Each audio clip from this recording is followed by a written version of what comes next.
Welcome back to my channel and a very special welcome if you're new here. My name is Jen. I'm a certified weight loss and nutrition coach who has lost and maintained a 140-pound weight loss. And it is Monday, so it's meal prep day.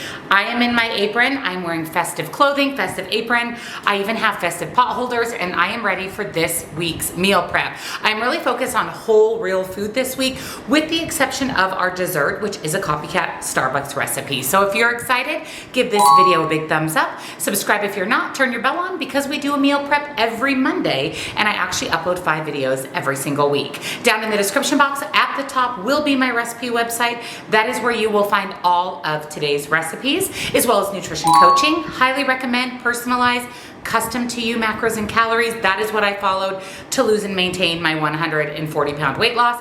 This is the perfect time to do it in preparation for the new year, as well as one-on-one coaching for questions, accountability, or to talk with me directly. Links, discounts to my favorite things, and come join our Facebook group. It's free, it's supportive. We would love to have you. So let's head into the kitchen for this week's meal prep.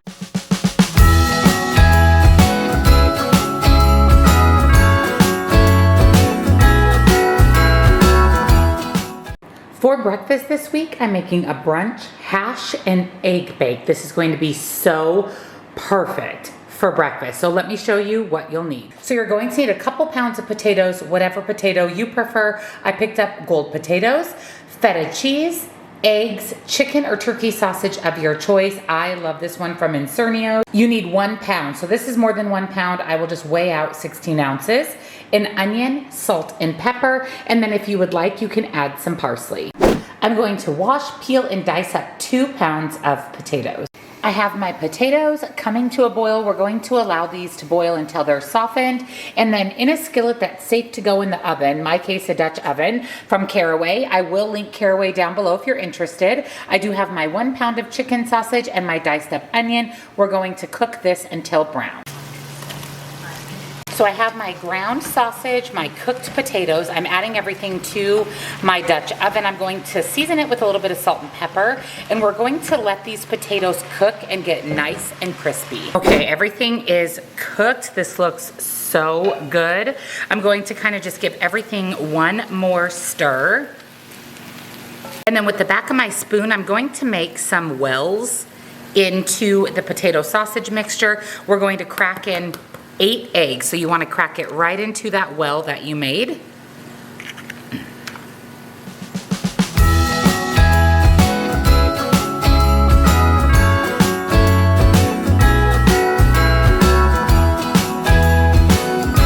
then I'm going to sprinkle on top 1 cup of my feta cheese. And then it's going into our 375-degree oven for about 12 to 15 minutes. You just want to make sure the eggs are cooked through.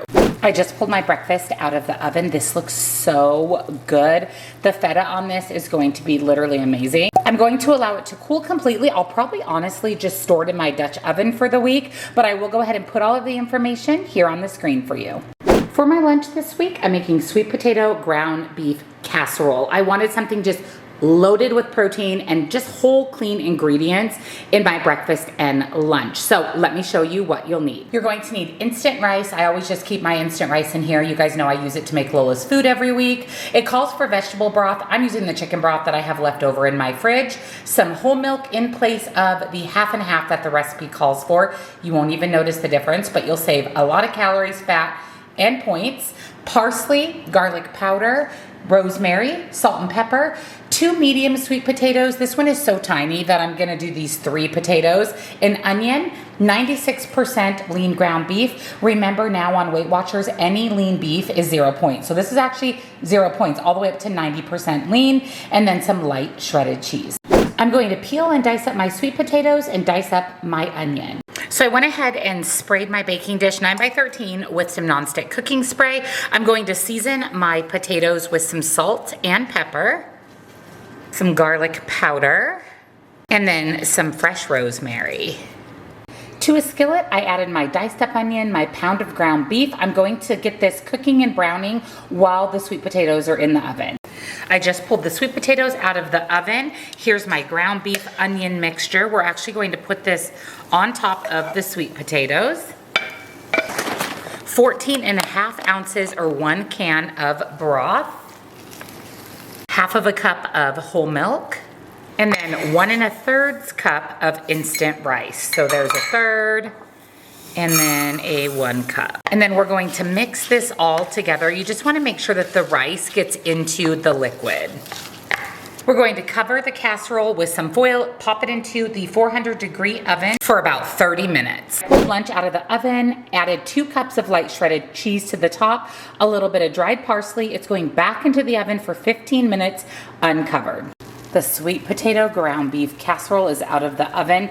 This smells so cheesy and yummy. I'm so excited to have this for lunch this week. I'll probably pair it with some type of fruit. Whole food, absolutely delicious, packed with protein, healthy carbs, healthy fat. I'll go ahead and put all the information here on the screen for you. For a sweet treat this week, we are channeling our inner Christmas, inner Starbucks, and we are recreating the Cranberry Bliss bar, just a healthier yet equally as amazing version. So let me show you what you'll need. First, you're going to need powdered sugar substitute of your choice, light butter, brown sugar substitute. Of course, I'm using Sucre & Gold. It's my very, very favorite. It tastes just like brown sugar. I do buy mine off of Netrition. I do have a 10% discount code. I will link it down below. All-purpose flour, vanilla extract, reduced sugar craisins. I have some Lily's white chocolate chips, a fresh orange baking powder, 1/3 less fat cream cheese, and 1 egg. I have my light butter melted. I'm going to add 1 cup packed of my Sucre & Gold. And I'm just going to mix that together. We just want to make sure that that sugar gets melted in with that light butter. Then we're going to add 1 egg and our vanilla extract, and then give it another stir. Then I'm adding in my 1 1/3 cups of all-purpose flour. If you use unsalted butter, add some salt. I used salted butter, so I'm not gonna add any additional salt. And then 1 teaspoon baking powder. And then we're going to just mix this until it's combined. And then I'm adding in half of a cup of my reduced sugar craisins, and then half of a cup of the white chocolate chips. And then I'm going to fold those in. I lined my baking dish with some foil, sprayed it with some nonstick cooking spray. Look how good this looks. We're going to add the batter to the baking dish, and we're going to spread that out nice and even in the baking dish. While our bars are in the oven, we're going to make the frosting. So I have my cream cheese, my 4 ounces softened, 2 tablespoons of light butter. We're going to mix that with our handheld mixer. Then we're adding in 1 1/3 cups of powdered sugar alternative of your choice, vanilla extract, and then our orange zest. You can also add in a little bit of milk if needed to get the right frosting consistency. So once you zest in your orange, go ahead and mix that again with your handheld mixer until you again have frosty consistency. All right, the Cranberry Bliss bars are out of the oven. They are cooled. I've got my frosting ready to go. I'm gonna go ahead and get these frosted. And then I've got another half of a cup of my white chocolate. The original recipe said to melt it. I'm just going to sprinkle it on top. You can do it either way. And then I've got my 1/4 cup of craisins. And again, we're going to just sprinkle those right on top. Okay, these look so good. So here are our Cranberry Bliss bars. Like I said, these look so incredibly delicious. I am going to pop them in the fridge. I just want that frosting to get really set, and then I'll slice them into the traditional Starbucks triangle shape. So I'll go ahead and put all the information here on the screen for you. Thank you for joining me for this week's meal prep. I hope you enjoyed seeing a nice whole food breakfast and lunch. And of course, we love a good sweet treat during the holidays, especially if we can healthify a Starbucks one, much more affordable, absolutely perfection. So don't forget, all 3 of today's recipes are on my recipe website that is linked at the top of the description box, along with nutrition coaching, links and discounts to my favorite things, and come join our Facebook group. We would love to have you. Thank you so much for watching. See you next time. Bye. Jingle bells ringing in my ear.